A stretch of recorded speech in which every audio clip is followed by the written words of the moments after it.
Alrighty, you all, hello and welcome. I just have to say before we get into introducing ourselves that this is the third reiteration of this video.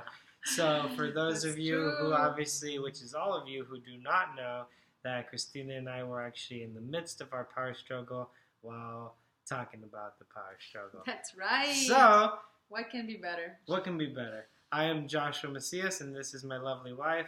Christina. Yes. I always wait for you to say your last name and I forget that you know.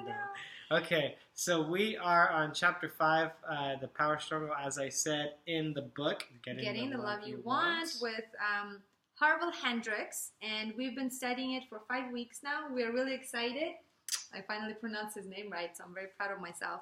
And we are on the juiciest chapters of them all so far. It's called the power struggle. So if you are in a place where you're fighting a lot with your partner and it just doesn't seem to stop, and like what has happened to the relationship? It started off so nice and smooth, and now it's like this ego trips and these power struggle and this tears and I don't know, some like little like edgy things, and it's not working. You are, my friend, in a power struggle. Yes. And Christina's going to go ahead and start us off with the quote at the top, and then also with the first question right off the bat that is asked by Dr. Harville.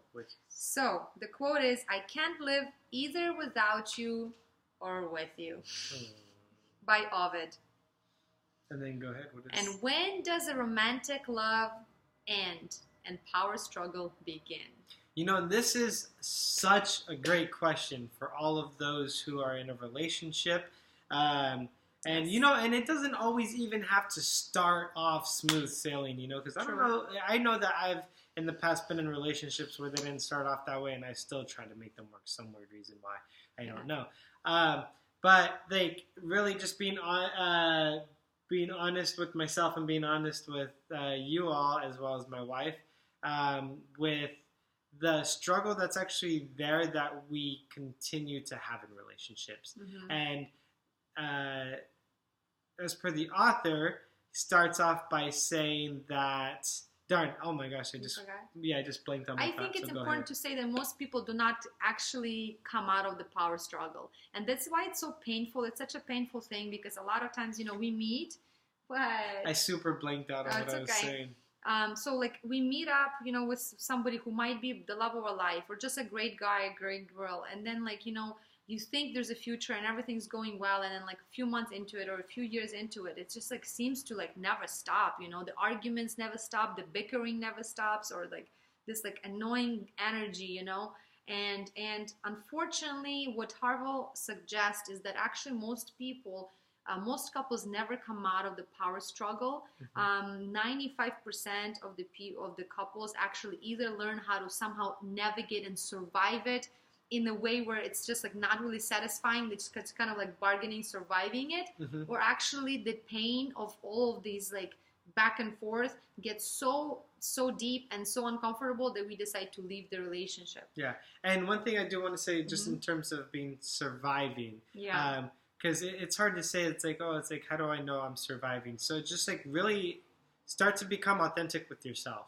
That's like right. if you're like, I have a good relationship, like I do what I need to do and she does what she needs to do and we make it work. Yeah. So that's how you're surviving. Because if you're not like waking up to saying, I freaking love this person for everything that they do, like you're probably surviving. I would agree with that. And it's like a bold statement, right? Because I know we all go through different periods of life. And, sometimes he gets on my nerves. I feel like, I hate this guy. And like, it pisses me off so much. But honestly, even with all of that, like, I am so incredibly happy and so like in love and so grateful to God, like every day that we're together. And I am the same exact way. Really. And it's something that we get to create for ourselves and that we get to continue to create. Absolutely. And it all starts with really being authentic with yourself. And we're going to get into more about what the power struggle is. But as I said, it's not like, doesn't mean that it's perfect. Like we have like really bad fights. Like we've had them and we actually continue from time to time to have them because we we struggle with it as well as any good imago match relationship, even soulmates and twin flames. Most of those relationships go through that power struggle. And what's interesting about it is that, as I said, most people never come out of them. Like some people, like even with marriage therapy and counseling, they kind of learn how to negotiate. They're like, you know what, if you stop doing this to me, like this one thing that I hate that you do, I'll like stop doing this. Okay, like if you stop walking away from me, like in conversations, like used to piss me off, and like Joshua actually does it, then I'll stop like going crazy on you. I'll stop going crazy on you. I'll stop like calling you names or being insulting or whatever.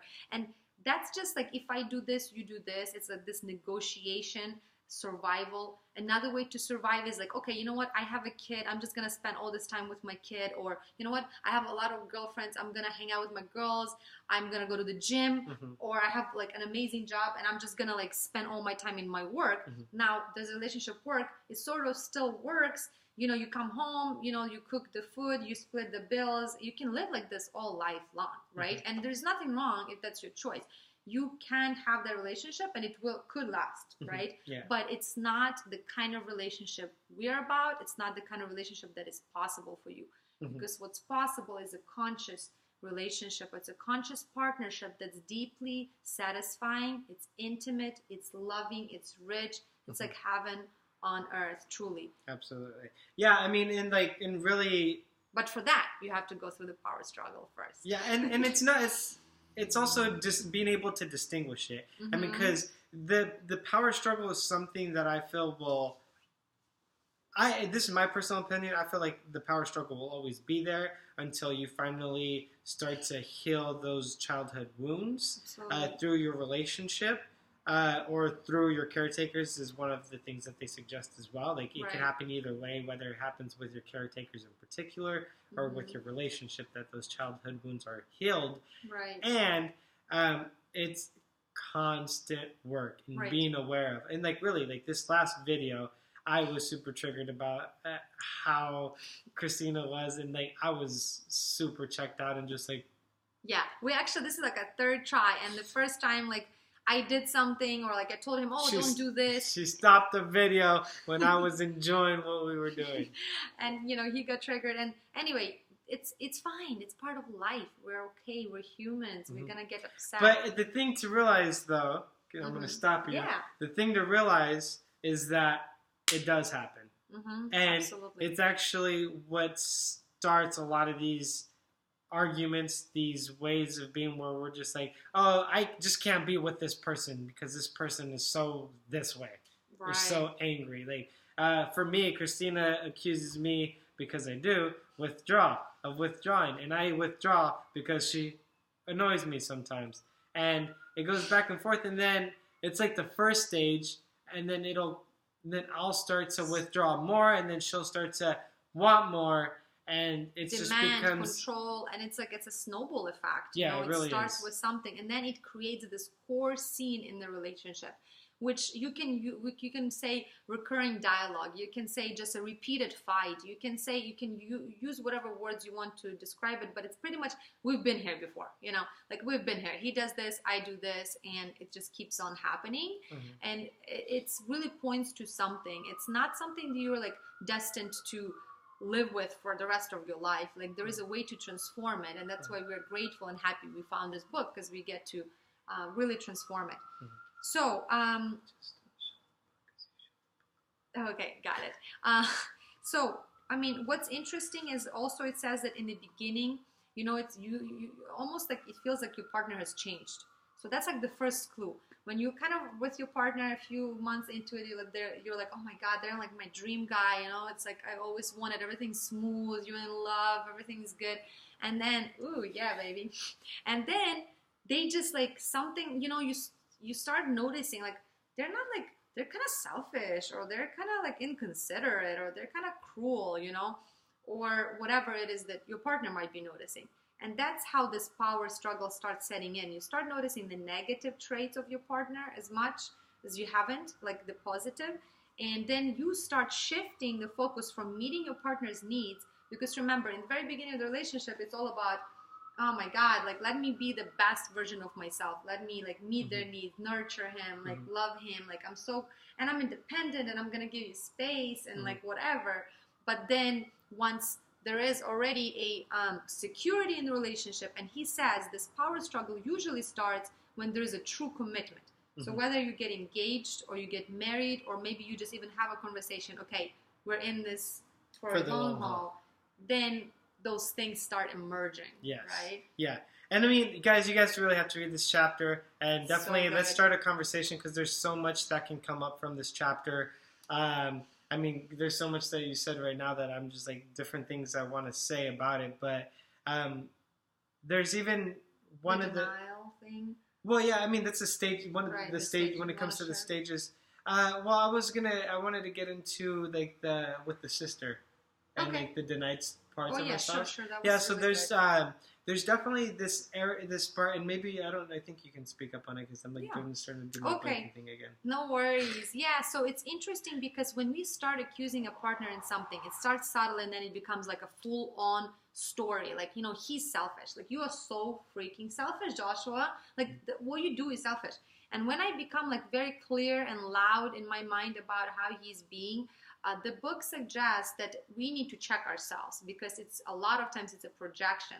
So we actually project these traits on our partner that either our parents or caretakers had, because I'm a go match, so it means he's the match of my caretaker's positive and negative traits, or it's actually my own disowned self. So when I was a kid, maybe it was not okay to be selfish. You always had to, you know, be hardworking, be giving, be generous. So being selfish was something I denied and suppressed, and it was not about me. And she became the opposite. The opposite of selfish, like so giving, so loving. So then I actually see the parts of him that are selfish, but perhaps it's actually I'm who's truly selfish. Because it's interesting, even in the Bible it says, you know, when you, what is that eye thing? When you see an eye? Yeah, take the splinter, instead when you take the splinter out of, before you take the splinter out of your friend's eye, take the plank out of your eye. Right, like something like that. Anything that triggers us the most in other people, it's a lot of times repressed things in ourselves. And it sucks, trust me. Like, I don't want to see it. Like, you know, something annoys me about like my, you know, my friends. Oh, they always do this and they're so selfish or so angry. Well, maybe there's somewhere inside of me that's actually like that, you know, and it brings up to my attention. Yeah. It's very interesting. So whatever you guys think of us, you got take a look at it yourselves. Yeah.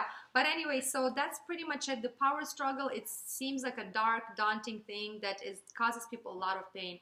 And I think it's important to talk about it, because a lot of relationships, they, on the surface, they look so good. Like, okay, they work, you know, they're so happy on Facebook. And, you know, as I said, we don't always put all of the dark and all the nasty things that are happening with us out there in the world, but they do happen, and it's important to talk about it. Almost every relationship I know has gone through, you know, some dark or toxic or uncomfortable back and forth situations.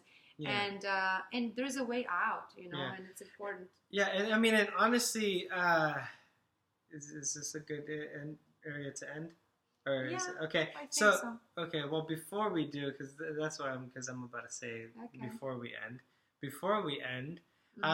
like really, like if you're in a relationship that you truly love the other person, and you think that you're like, you know, you're just in a space where it's just starting to suck really bad, and I honestly want to say, really look for yourself and be honest with yourself, and once again, read this freaking book, like, so you can actually be aware of this, because most of you guys, we go through these and we're just like, no, this person's just that way, and that's just how this person is, and I can't be in a relationship with them. Right. But you're saying that about every freaking relationship you've ever been in. Absolutely. So like, really, just be like, start to look for yourself and start to notice where you're always pointing the finger at them, but it's really you that has to address something. Because if it's not going to happen now, it's going to happen 25 years in your relationship that you survived, and that now you want to go back into the dating world, but these people are just freaking weird out there. Like, just like really save yourself the time and energy, and like the opportunity to have a relationship that you can actually love, cherish, and get to know this person, and you'll really start to see that they're there for you and they're really there to love you. Yes, that was beautiful. And yeah, like I want to say another thing about it. You know, a lot of people have relationships that are not really up to their satisfaction, but they continue being in them, which I totally actually get. Honestly, I've been in a relationship, and I mean, I can say for Joshua as well, like you've been in a relationship that like wasn't really working, but you were still in it. So we're never here to shame anyone that's in the relationship that's not like what they want, but they're still in it. There's so many reasons why you're probably in that relationship, you know, and if you're honest with yourself, you can say, I don't want to be alone, or I prefer to just be with somebody, you know, the holidays are coming, or like, you know, like, or you rationalize all these ways of like, I should be with them, you know, because of this and that. And you know what? That's perfect. If you are in that category right now, it's totally fine. It's just a choice, and just be okay with it, you know. But if you are like struggling, I mean, also like so many ways relationships just kind of like fall apart for no reason, just because you cannot get through the power struggle, and it's painful, you know, because it's not worth it. Like you're gonna just keep doing the same thing, you're gonna do the same pattern with a new person, and there's a possibility to come out of it. So what's exciting is that the next chapter, you guys, is on how to get out of it. It's how to create a conscious partnership. We're so excited. Yep. And really this chapter was being able to distinguish what the power struggle is, share a little bit about what the power struggle is, and help you get out of it. Like she said, next chapter is how to create a conscious relationship, and we will be sharing about that. So for now, we love you guys. Thank you for watching, and don't forget to follow, subscribe, share this video. Yes. And as always, hustle. Don't forget to hashtag hustle. See ya. Love you guys.